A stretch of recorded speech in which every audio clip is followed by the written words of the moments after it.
मेरे साथ बोलिए, भारत माता की।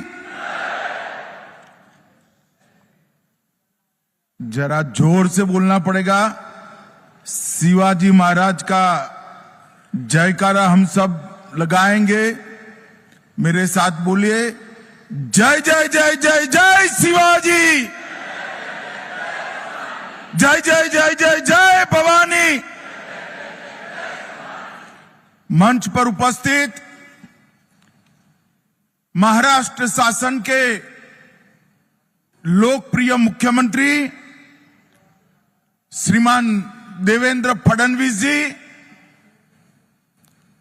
महाराष्ट्र के पूर्व मुख्यमंत्री और अभी के उप मुख्यमंत्री श्रीमान एकनाथ जी शिंदे, महाराष्ट्र के उप मुख्यमंत्री श्रीमान अजीत दादा पवार जी, मेरे साथी मंत्री मुरलीधर मोहोल जी, भारतीय जनता पार्टी के प्रदेश अध्यक्ष श्री रविंद्र चौहान जी, जिनके निमंत्रण पर मैं यहां आया हूं, ऐसे राधाकृष्ण विखे पाटिल जी, सुजय विखे पाटिल जी और देवेंद्र जी, एकनाथ जी और अजीत दादा के नेतृत्व में बैठे हुए सभी महाराष्ट्र के मंत्रीगण, सांसदगण और आज पद्मश्री पाटिल और पद्म विभूषण बाला साहब विखे पाटिल को, उनके कामों को याद करने के लिए एकत्र आए हुए सभी किसान भाइयों बहनों को मेरा प्रणाम, नमस्कार। मित्रों, आज मैं आया हूं, मुझे अच्छा लगा कि यह भूमि को, ये जिले को पुण्य श्लोक अहिल्याबाई के नाम के साथ जोड़ा गया है। जब एकनाथ जी मुख्यमंत्री थे, देवेंद्र जी उप मुख्यमंत्री थे, भाजपा सेना सरकार ने औरंगाबाद का नाम भी बदला और यहां अहिल्याबाई का नाम भी रखा। ये वही लोग कर सकते हैं जो शिव छत्रपति के अनुयायी हैं, जो औरंगजेब की धारा को आगे बढ़ाते हैं। उनमें इतना हिम्मत नहीं है कि औरंगाबाद का नाम धर्मवीर संभाजी महाराज के नाम से। भाइयों बहनों, आज प्रवरा नगर में आया हूं। पूरे देश में ये नगर सहकारिता की पंडरी के रूप में माना जाता है और इसका मूल कारण पद्मश्री विखे पाटिल साहब हैं। उन्होंने पूरा जीवन इस क्षेत्र के, महाराष्ट्र के किसानों के कल्याण के लिए लगाया। इसके लिए मैं बाद में बहुत डिटेल में बात करूंगा, परंतु सबसे पहले महाराष्ट्र के किसानों पर एक प्रकार से इंद्रदेव ने इस बार आफत भेजी। 60 लाख हेक्टेयर से ज्यादा किसानों की भूमि और उनकी फसल बर्बाद हुई। वित्तीय वर्ष 25-26 में केंद्र के शहर के तहत 3,132 करोड़ रुपया हमने महाराष्ट्र सरकार को दिया है। उसमें से जो 1,631 करोड़ रुपया था, वो अप्रैल को ही दे देने का काम हमारे नेता नरेंद्र मोदी जी ने किया है। और महाराष्ट्र सरकार ने भी कई सारी पहल किसानों को मदद करने के लिए करी है। कई सारे फैसले किए। 2215 करोड़ का राहत पैकेज दिया, जिससे 31 लाख से ज्यादा किसानों को मदद मिलेगी। 10,000 रुपया नकद और 35 किलो खाद्यान्न देने का भी महाराष्ट्र सरकार ने इनिशिएटिव लिया है। केवाईसी की शर्तों को एक बार के लिए थोड़ा रिलैक्स करा है। शॉर्ट टर्म फाइनेंस के ऋण को वसूली पर रोक लगाई। भू राजस्व और स्कूल की परीक्षा में भी छुट्टी देने का काम किया है। ये आपका महाराष्ट्र सरकार का त्रिमूर्ति जो है, देवेंद्र जी, एकनाथ शिंदे और अजित दादा, तीन में से एक भी बनिया नहीं है, मगर ये तीनों बनिए से पक्के हैं। मुझे पद्मश्री पाटिल का मूर्ति का अनावरण कर कर बुलाया और पूछ लिया तरीके से, अच्छे तरीके से, कि भारत सरकार महाराष्ट्र के किसानों के लिए क्या करेगी। कल ही तीनों ने लंबी बैठक मेरे साथ करी है। मैंने मोदी जी की ओर से उनको आश्वस्त किया है कि महाराष्ट्र सरकार हमें डिटेल रिपोर्ट भेज दे। मोदी जी महाराष्ट्र के किसानों की मदद करने में जरा भी देर नहीं लगाएंगे। और मित्रों, ये सब इसलिए हुआ है कि किसानों की चिंता करने वाली एक सरकार महाराष्ट्र के लोगों ने चुनकर लाई है। हमारे एनडीए के सभी विधायक अपने 1 महीने का वेतन सीएम रिलीफ फंड में दिया है। अभी अभी राधाकृष्ण विखे पाटिल जी ने शुगर मिल से भी घोषणा की और देवेंद्र जी की अपील को प्रतिसाद देने के लिए कई सारे ट्रस्ट भी आगे आए हैं।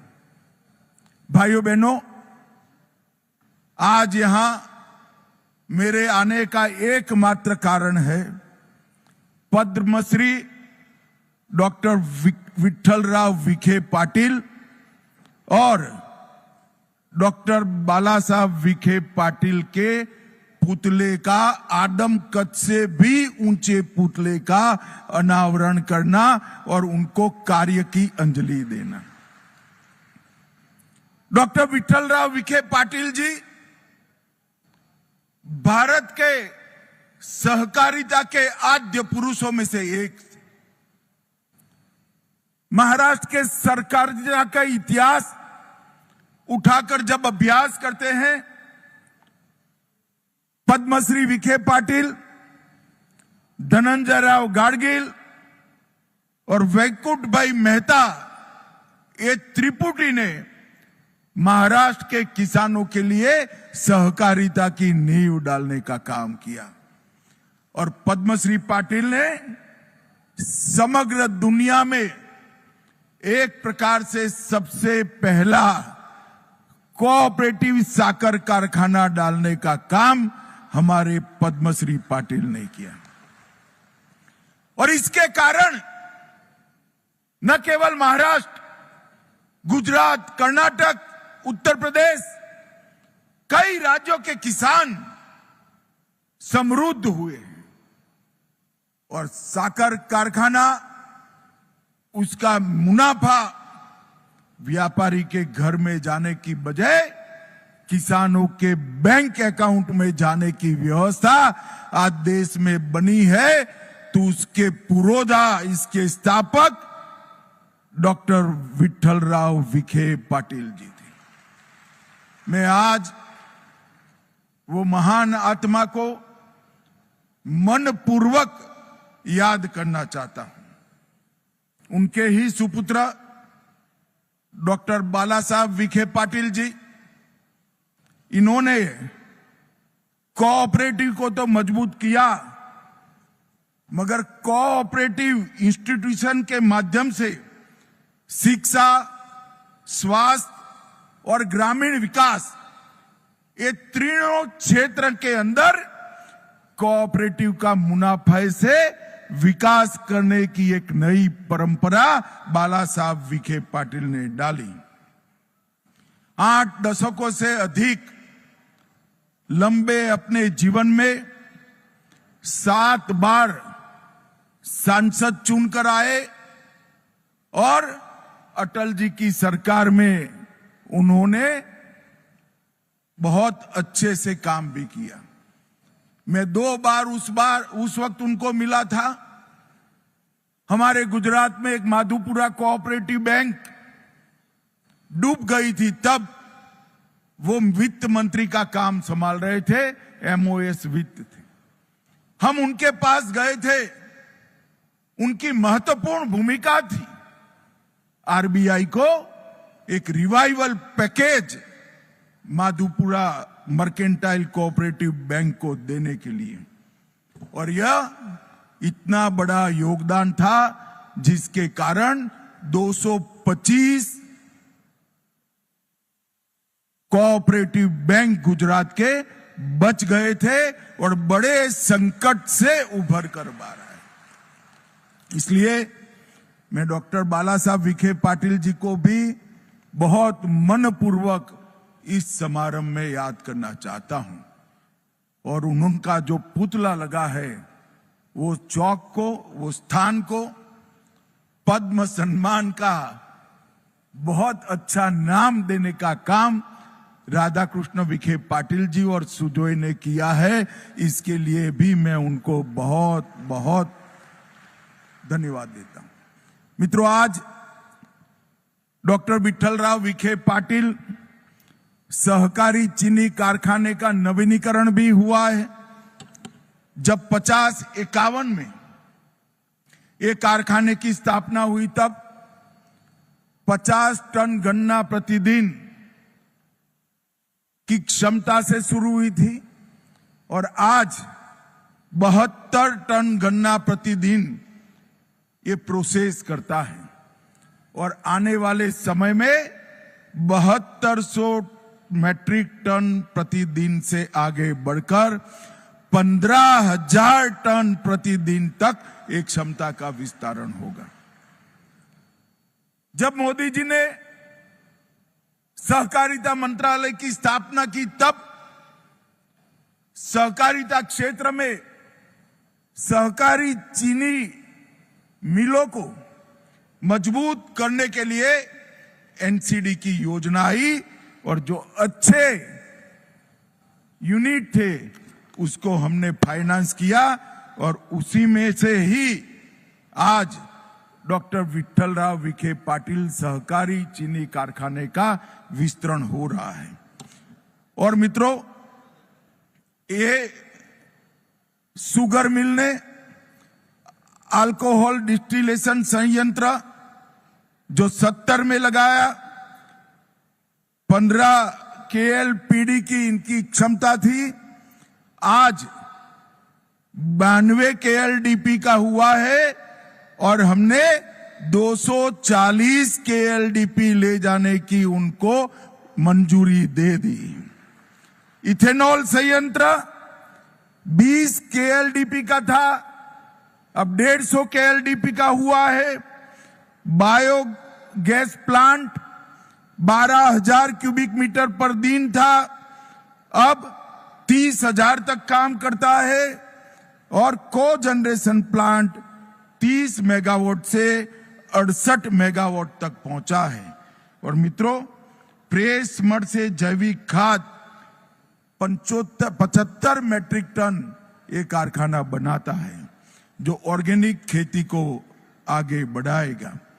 मित्रों, ये ठोस कदम अच्छे तरीके से चल रहे इस कारखाने ने बनाए हैं और मोदी जी के नेतृत्व में शुगर मिलों की संख्या में 67 की वृद्धि हुई है। चीनी उत्पादन में 10 लाख मैट्रिक टन की बढ़ोतरी हुई है। डिस्टिलरी 2 गुना बढ़ी है। इथेनॉल की उत्पादन क्षमता 5 गुना बढ़ी है। इथेनॉल की आपूर्ति 10 गुना बढ़ी है और पेट्रोल में इथेनॉल का ब्लेंडिंग 20% तक पहुंच गया है। ये सभी बताता है कि मोदी जी के प्रधानमंत्री बनने के बाद हमारे कोऑपरेटिव शुगर क्षेत्र को कितना बड़ा फायदा मिला है।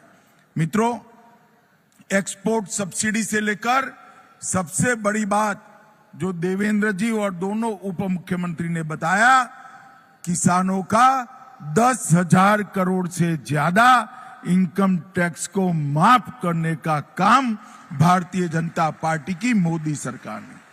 एक जमाना था कि सेटलमेंट कॉरपोरेट के हुआ करते थे। पहली बार सेटलमेंट एक्ट बनाकर कोऑपरेटिव का करने का काम किया है और रिट्रोस्पेक्टिव इफेक्ट से, पाश्चात्य असर से किया है। ये 10,000 करोड़ माफ किया, इतना ही नहीं, हर साल 4400 करोड़ का बोझ आगे पर कभी भी अब नहीं आएगा। ये बहुत बड़ा इनिशिएटिव नरेंद्र मोदी जी ने लिया है।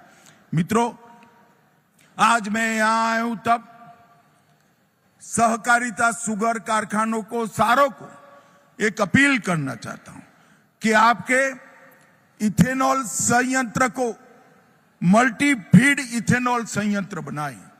इसके अंदर सब्जियों का कचरा, मक्के से इथेनॉल बनाने की व्यवस्था और चावल से इथेनॉल बनाने की व्यवस्था भी आप कर सकते हैं। और ये बदलाव के लिए जो लोन चाहिए वो लोन एनसीडीसी भारत सरकार की संस्था उपलब्ध कराएगी। और हमने सारी कोऑपरेटिव से इथेनॉल खरीदी में उनको प्रायोरिटी दिया है। निजी कंपनी है तो इसका इथेनॉल बाद में लिया जाएगा, कोऑपरेटिव कंपनी है, कारखाना है तो इसका पहले लिया जाएगा। एनसीडीसी की ऋण योजना से 10,000 करोड़ रुपए हमने प्रदान किया है और सीरा पर जीएसटी 28% था, उसको 5% करने का काम नरेंद्र मोदी जी ने कहा है। मित्रों, जीएसटी के लिए मैं और एक बात करना चाहता हूं। अभी अभी नरेंद्र मोदी जी ने नवरात्रि के पहले दिन पर 395 चीजों पर जीएसटी को कम किया है और कम किया है उसमें खाने पीने की लगभग सभी चीजों पर 0% जीएसटी कर देश की जनता को और विशेषकर माताओं बहनों को फायदा पहुंचा है। और बाकी सारी चीजों पर 28%, 18% की जगह 5% किया है। मगर इससे जनता को तो निश्चित फायदा होगा, हजारों करोड़ का फायदा होगा, मगर आपने देश के लिए भी सोचना है।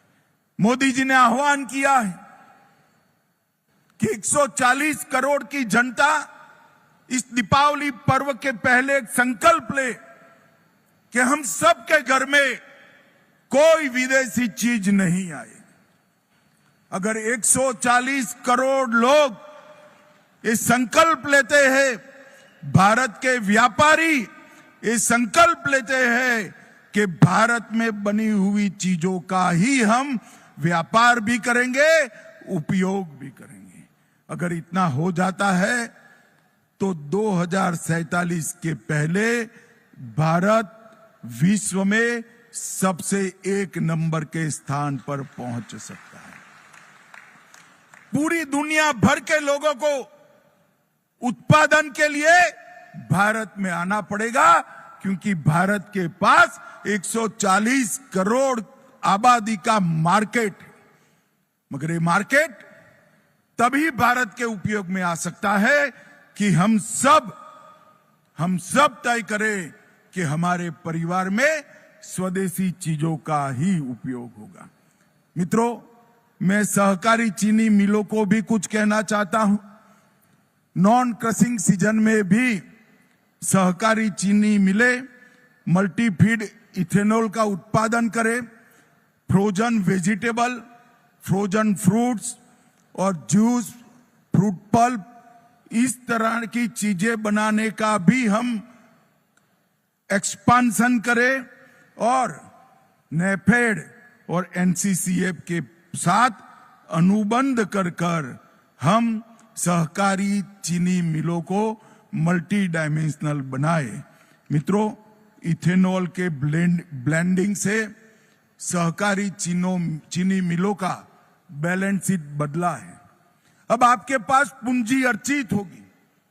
ये अर्जित पूंजी का 20% अगर हम सहकारी चीनी मिलों के एक्सपांशन के लिए रखते हैं तो आने वाली पीढ़ियां भी किसानों की समृद्ध होती रहेगी। इसमें किसी को कोई संशय रखने की जरूरत नहीं है।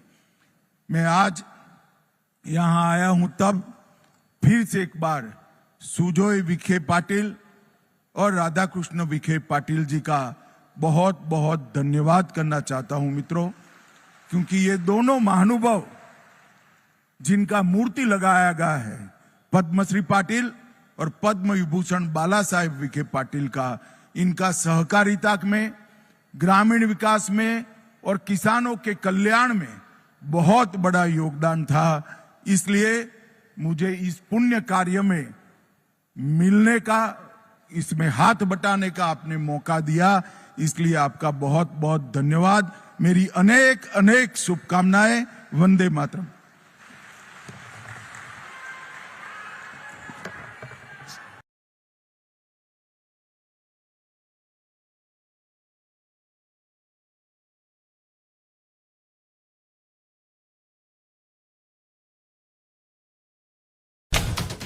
खबरें जो आपको जोड़ती हैं सीधे हमसे,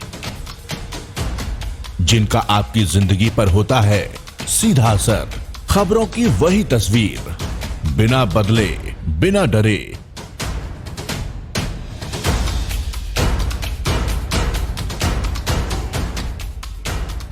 सच का जज्बा लिए सच दिखाते हैं हम, आपकी आवाज के साथ। TNI आवाज।